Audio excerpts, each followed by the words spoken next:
நம்ம captain America 4 அதாவது brave new world அந்த மூவிக்கான ட்ரெய்லர் வந்துருந்துச்சு. அந்த ட்ரெய்லரில் நம்ம ரெட் கல்கை வேற காட்டியிருக்காங்க.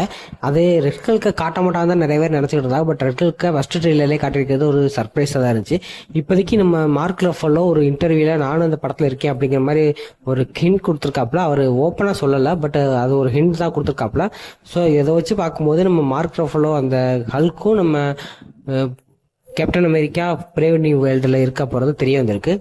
ஸோ இது வந்து கேப்டன் அமெரிக்கா மூவியாக இல்லாமல் ஒரு ஹல்க்கோட மூவியாக தான் வரப்போகுது. ஏன்னா நிறைய ஹல்க் இருக்காங்க. ஹல்க் சம்மந்தப்பட்ட கேரக்டர் தான் நிறைய அந்த படத்தில் இருக்குது. ஸோ இந்த படம் எப்படி அமைய போகுதுன்னு தெரியல. எனக்கு தெரிஞ்சு இது கொஞ்சம் நல்லா அமைஞ்சா நம்ம கேப்டன் அமெரிக்காவுக்கு ஒரு நல்ல பேர் அமையும். ஏன்னா கேப்டன் அமெரிக்கானாலே ஸ்டீவ் ராஜர்ஸ் தான். ஸோ கூடிய சீக்கிரத்தில் ஸ்டீவ் ராஜர்ஸும் அடுத்தடுத்த மூவியில் வருவார் அப்படிங்கிற மாதிரி சொல்லியிருக்காங்க. ஏன்னா சீக்ரெட் வார்ஸுக்கு இன்னும் 2 வருஷம் தான் இருக்குது.